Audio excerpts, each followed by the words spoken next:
Welcome to part 2. Now, before we go to the political fallout, as a result of the Miguna issue, the latest Miguna crisis, there's an interesting thing I've been reminded here about possible options international airlines would have of avoiding Nairobi. One option would be to fly to a neighboring country, for instance, Dar es Salaam, Tanzania, and then whoever wants to come to Nairobi, Kenya, would have to connect from there. Now, this is not as far-fetched as it may sound at first sight. And I'll tell you a quick story to illustrate this. When I started the Kumekucha blog in 2005, I saw a top-secret document, generated by South African Airlines, where they planned to shift the hub for Africa from Nairobi to Dar es Salaam. Now, South African Airlines had bought major shares in Air Tanzania, and obviously they wanted this to be a profitable investment. And so some of their finance and marketing people saw this as an option, a golden opportunity for the airline to really generate some serious cash from their business. The key thing to note here is that they had a plan, and it was workable. We all know that Johannesburg in South Africa is already a major hub in Southern Africa. And so for starters, combining Johannesburg and Dar es Salaam would not have been that difficult. Of course, the immediate problem, which I saw even at that time, was that the Julius Nyerere International Airport in Dar es Salaam does not have the capacity. But then, in their plan, with close cooperation, of course, with the Tanzanian government, they were going to quickly expand that airport.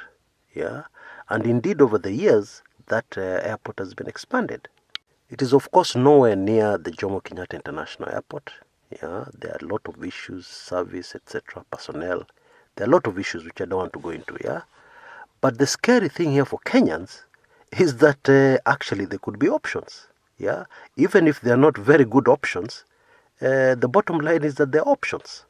I mean, what do you do as a commercial venture? You're an airline, and dodgy things are happening in Nairobi. What do? You look for options.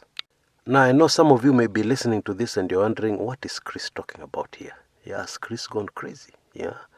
What dodgy things are this happening in Nairobi in the JKIA airport? Now, in case you've just landed back from Mars, you've landed back on Earth, back from Mars or another planet, let me explain. You turn your terminus into a dance floor, where the Lunga Lunga dance is being performed. Of course, by one Miguna Miguna and some goons dragging him all over the place. And this is an international airport. A place which is supposed to be secure. But you have people being dragged all over the place, being forced onto the tarmac, being forced onto an aircraft. Then you have people being dragged, and forced onto aircrafts. Get serious. As far as an airport is concerned, those are not petty issues. Those are major issues. Very, very major. Anyway, the long and short of all this are that the consequences of all these manenos, forcing airlines and international aircrafts to think twice about landing in Nairobi, you don't even want to think of those consequences. Loss of income for the already ailing Kenyan economy, loss of jobs, etc., etc. Which leads us to the politics. The economy of any country, and its politics are joined at the hip. That is a fact.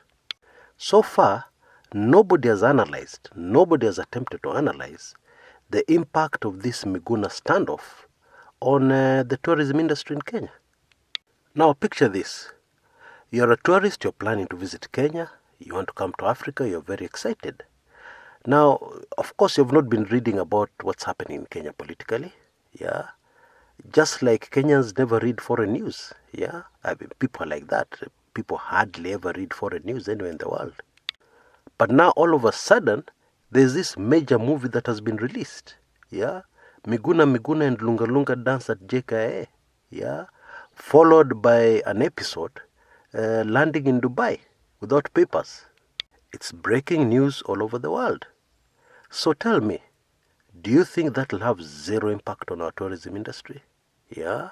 at a time when we need all the money that can come into Kenya, all the foreign currency that can come into Kenya, yeah, because our economy is limping and limping very badly. Do you think that will have zero effect? And if indeed we get to that situation where airlines start thinking twice about landing in Nairobi, what kind of effect will that have on the Kenyan economy? As dictator Baba Moi used to say, siasa mbaya, maisha mbaya. Siasa mbaya, uchumi mbaya. That last bit I've added, yeah, but seriously, yeah, if you have a bad economy as a result of bad politics, yeah, that's maisha mbaya. On to the politics proper. The problem with very many Kenyans in the diaspora, yeah, has been that they've been very reluctant to follow anything to do with Kenyan politics. They have had absolute zero interest in Kenyan politics. Now, as we have said on this channel many times before, that changed after the August 8th elections, the botched August 8th, 2017 elections. To be more specific, the presidential elections. But still, there was a sizable number still not interested. But now, a new situation has developed. How many Kenyans do you think got citizenships of other countries before the 2010 constitution was passed? Somebody has given me a rough estimate of about 100,000. Yeah, should be more, but somebody has told me at least 100,000. Now, these people have seen what has happened to Miguna, okay, and they've seen the issues which are being raised. And now, they are very interested in Kenyan politics. Yeah.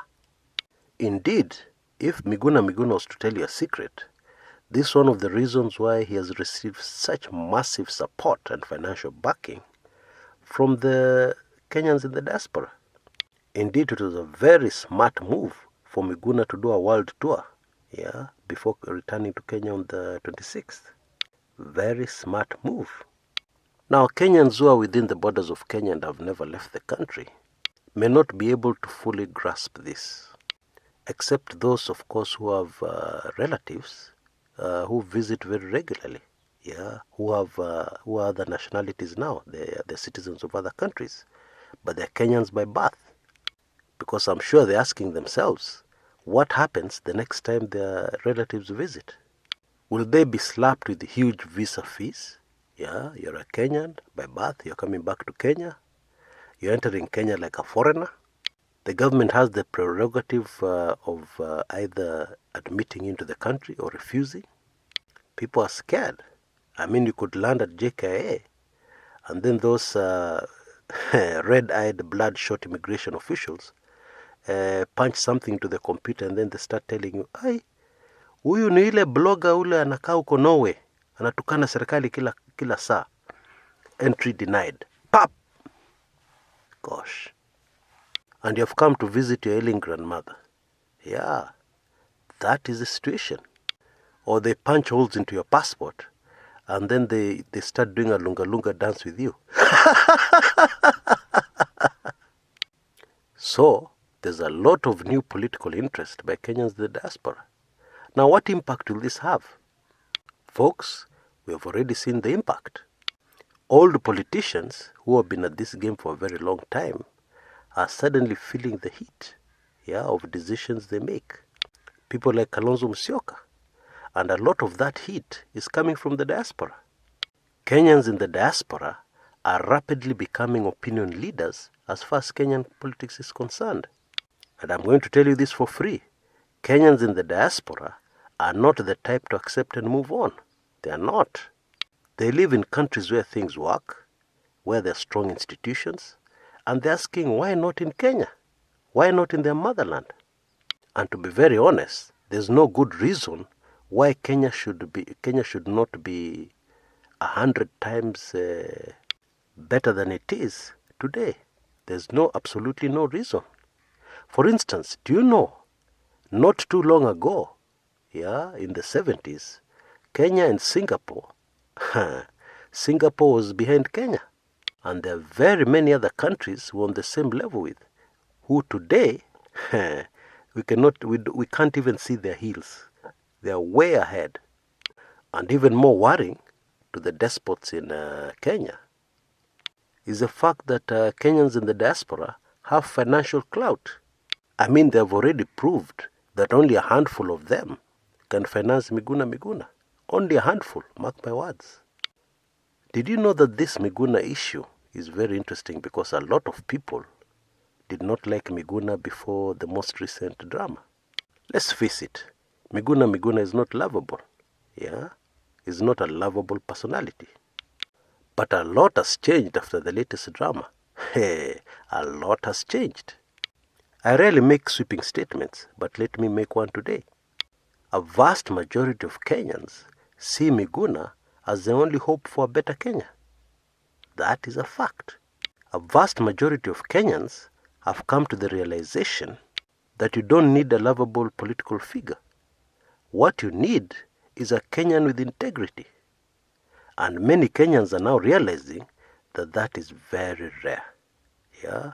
That species of a Kenyan with integrity is almost extinct. Miguna Miguna is Africa's white rhino, the rhinoceros that is almost extinct. Yeah? Very, very few. Very few left. This was exactly my thinking when I voted Martha Karua in 2013 for the presidency. Yeah?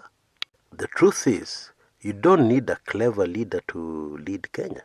You don't need somebody with bright new ideas, to bring a change to Kenya. All you need is a Magufuli, somebody who will stop the corruption, somebody who with impeccable credentials as far as integrity is concerned. That's really all you need. And Kenyans will do the rest. Kenyans are a very creative lot. Kenyans are a very industrious lot, very enterprising. There's a lot of talent in Kenya. But the problem is that talent has no room to breathe. It's choked by lack of integrity. Because once you fix integrity, you fixed corruption, you fixed tribalism, you fixed everything. This is the huge realization that has come to Kenyans about Miguna Miguna. He's ideal. He is exactly what Kenya needs. Yeah? He's not scared to fight corruption. He's not scared to fight old money. He does not measure his words. He's very abrasive. He just aggressively goes for what needs to be done, the right thing. And that is precisely what Kenya needs right now. And so those seemingly crazy statements from people on this channel and elsewhere on social media and so on, that Miguna is the next president of Kenya, that is not far-fetched. It isn't. Folks, that is the major shift in Kenyan politics. And it is very major. And that is why I would strongly advise Miguna Miguna to urgently review his security arrangements. Until next time, this is Kshs Kumekucha.